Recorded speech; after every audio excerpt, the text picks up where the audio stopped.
लारी खान, ये जिस तरह के बयान राहुल गांधी दे रहे हैं, समझौता तो हो गया आप लोगों में, जो भी फॉर्मूला आप लोगों ने निकाला है, लेकिन इस तरह के बयान आप लोगों को भी डेंट पहुंचाएंगे, नहीं लगता आपको?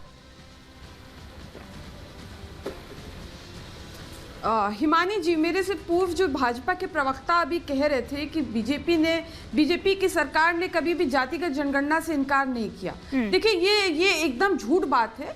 इनको शायद जानकारी नहीं होगी बीजेपी के प्रवक्ता को। माननीय सुप्रीम कोर्ट में भाजपा की केंद्र सरकार ने हलफनामा देकर स्पष्ट कर दिया है कि हम जातिगत जनगणना नहीं कराएंगे। एक बात। दूसरा, आप पूछ रहे हैं कि जाति करते हैं विपक्ष के लोग। अरे, बीजेपी खुद देश की एकमात्र ऐसी पार्टी, पहली ऐसी पार्टी जिसने माननीय राष्ट्रपति जी का भी जाति बता दी कि हमने आदिवासी समाज की महिला को राष्ट्रपति बनाया, मतलब बनाया है। वो तो कह रहे हैं हम 4 ही जाति को जानते हैं। पिछड़े, दलित, आदिवासी 72% इनकी आबादी। अरे हिमानी जी देखिए, इंटरप्ट ना करिए, बात मेरी ना काटिए।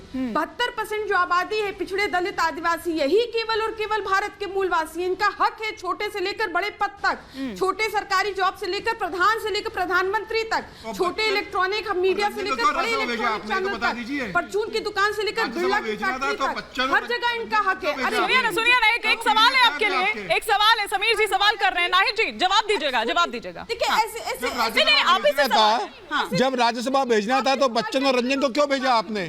पहले आपने जो सवाल किया, विरोध कर रहे हैं, जिस बात पर पल्लवी पटेल विरोध कर रही है। मेरी बात काटने का प्रयास किया जा रहा है। मुझे नहीं सुनाई दे रहा है, नहीं काट रहा है, बल्कि वो आपके सवाल पर सवाल पूछ रहे हैं कि बच्चन और रंजन, फिर उन पर क्या कहेंगे आप? नहीं, बाद में पूछे सवाल। अच्छा, बाद में किसको? बच्चन और रंजन। अच्छा, जो ये अच्छा, इनको तकलीफ हो रही है। मतलब बीजेपी ने क्या मान लिया है? बीजेपी ने क्या मान लिया कि 6%, ठीक है, अगड़ों की आबादी कम है, 6% है, तो क्या ये भारत के नागरिक नहीं है? क्या बीजेपी कह रही है कि जो अगले समाज के लोग हैं भारत के नागरिक नहीं है? ये मान लिया कि ये लोग भारत के नागरिक नहीं है। आपके सांसद ने विरोध किया है ना, पल्लवी पटेल तो आपके सांसद है, क्यों राज्यसभा समाजवादी पार्टी सांसद है पल्लवी पटेल। आप देखिए, फिर बोलेंगे स्वामी प्रसाद मौर्य तो आपके महासचिव थे। सॉरी हिमानी जी, मेरी बात को अगर काटा जाएगा मैं डिबेट नहीं करूंगी। इसीलिए साथ छोड़ कर निकल रही है। शेरवानी किसके नेता थे? सलीम शेरवानी तो आपके नेता है ना। क्यों? अगर मेरी आवाज को बार-बार दबाना है तो मुझे, कोई आपकी आवाज को नहीं दबा रहा है। नाहिद जी इतना गुस्साइए मत, थोड़ी बहुत टोका-टाकी चलती है, थोड़ी बहुत टोका-टाकी चलती है। आप अपनी बात कंटिन्यू करिए, आप अपनी बात कंटिन्यू करिए। इतना इंटरप्शन उचित नहीं है, इतना इंटरप्शन उचित नहीं है। या तो आप बोल रहे हैं या बीजेपी के प्रवक्ता बोल रहे हैं बीच में, ये कौन सा तरीका है?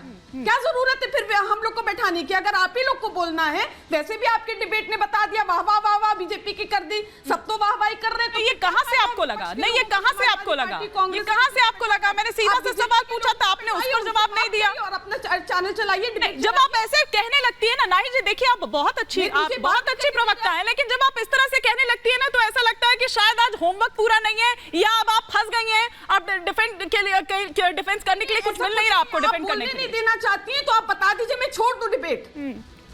इतनी देर से मैं तो ये बता रही हूँ, स्पष्ट रूप से बता रही हूँ, जब केशव प्रसाद मौर्य आप बोलने दें, आप बोलने दें। जब केशव प्रसाद मौर्य जी जो चुनाव बुरी तरह से हार गए, तो बीजेपी के लोगों ने बोला कि मौर्य जी जो है चुनाव बुरी तरह से हार गए, ये पिछड़े समाज के, लेकिन फिर भी हमने इनको डिप्टी सीएम बनाया क्योंकि पिछड़े समाज के। भाई ओपी राजभर, ठीक है, भर समाज की आबादी ज्यादा, राजभर समाज की आबादी कम है, लेकिन 1.5 साल से ओपी राजभर जी को ये लोग जो चापलूसी करवा रहे हैं और माननीय अखिलेश यादव जी को गाली दिलवा रहे हैं। आज तक मंत्री नहीं बनाए। क्यों नहीं मंत्री बनाए? क्योंकि इनकी जाति के नहीं है ना, पीडीए समाज के। वही संजय सेठ इनकी जाति के, संजय सेठ इनकी जाति के, इसलिए उनको जो 8वां कैंडिडेट बना दिया। तो मैं अभी स्पष्ट कर दूं, 27 फरवरी को समाजवादी पार्टी के तीनों कैंडिडेट फर्स्ट प्रेफरेंस में इलेक्ट हो जाएंगे और बीजेपी के भी 6 कैंडिडेट फर्स्ट प्रेफरेंस में इलेक्ट हो जाएंगे। आप 7वें और 8वें कैंडिडेट उत्तम पेजार होगा।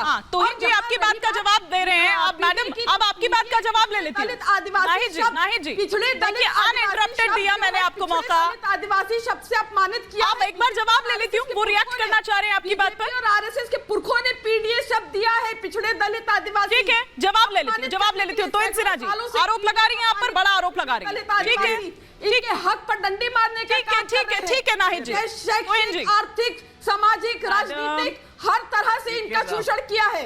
अब ये गंदा खेल और नहीं चलेगा। अरे माननीय लोहिया जी भी पॉज लीजिए थे, उन्होंने तो नारा दिया था पिछड़े पावे 100 में 60। ठीक है, तो जवाब तो लेने दीजिए। पिछड़े पावे 100 में 60। नाहिद जी आप ही बोलते रहे, क्योंकि उन्होंने स्वीकार, अगर आप ही बोलती रहेंगी तो फिर कैसे चलेगा?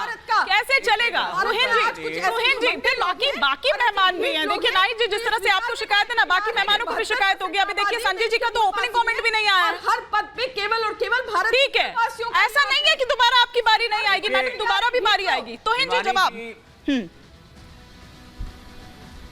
हिमानी जी देखिए, अरे बीजेपी वो है जिसने 5 कालिदास मार्ग मुख्यमंत्री आवास योजना से करवाया था। क्यों? क्योंकि इससे बीच में मत बोलिए, तरीका सीखिए। देखिए, राहुल गांधी ने जिस पत्रकार को अपमानित किया और जिसको पिटवाया, लगभग पिटवाया, उसका नाम है शिव प्रसाद यादव। शिव प्रसाद यादव नाम है उस पत्रकार का जिसको राहुल गांधी ने बेइज्जत किया। यह समाजवादी पार्टी में नैतिक साहस नहीं है उस पत्रकार के पक्ष में खड़ा होने की। ये बड़ी बड़ी बातें करती है। आज ये समाजवादी पार्टी केवल और केवल शरिया पार्टी बन के रह गई। इनके जो सबसे बड़े सांसद है, सबसे बुजुर्ग सांसद है शफीर उल बर्क, राम मंदिर के प्राण प्रतिष्ठा के पहले क्या कहते हैं कि मेरा सपना है कि यहां एक बार फिर बाबरी मस्जिद बनेगा। तो मुझे नहीं लगता है कि समाजवादी पार्टी को कोई नैतिक अधिकार है पिछड़े वर्ग के बारे में बात करने की।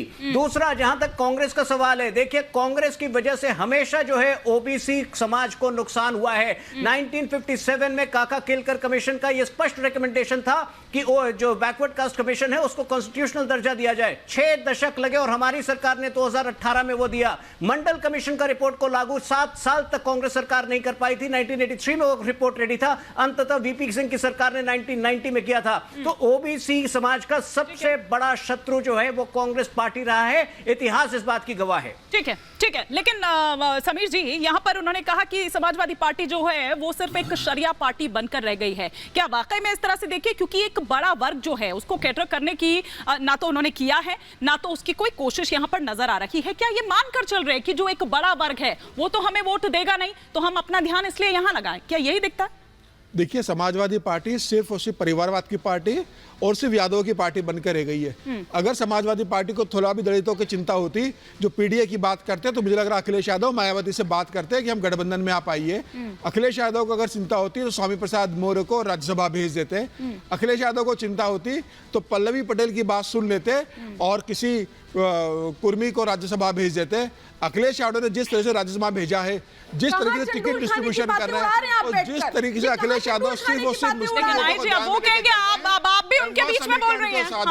कि मुसलमान और यादव वोट बैंक के दम पर राजनीति करना चाहते हैं। देश की जनता इस बात को जानती है। न उनके साथ यादव साथ में है, न उनके साथ पिछड़ा साथ में है, न अल्पसंख्यक न दलित। पीडीए का जो नारा उन्होंने दिया था वो ध्वस्त हो गया, बस वो पूरा ध्वस्त हो चुका है। और सिर्फ यादव और यादव उस नारे के अंदर है। और यादववाद की पार्टी और परिवारवाद की पार्टी समाजवादी पार्टी बन के रह गई है। और इसी कारण जो समाजवादी पार्टी एक समय उत्तर प्रदेश सबसे बड़ा दल हुआ करता था, आज सिर्फ 3 सांसद है समाजवादी पार्टी के। और आप टिकट डिस्ट्रीब्यूशन में भी देखिए, शिवपाल यादव लड़ रहे हैं, डिंपल यादव लड़ रही है, इनके घर के लोग कितने टिकट डिस्ट्रीब्यूशन में चले गए हैं। तो अखिलेश यादव की चिंता है कि मैनपुर से डिंपल यादव जीत जाए, शिवपाल यादव जीत जाए। ठीक है।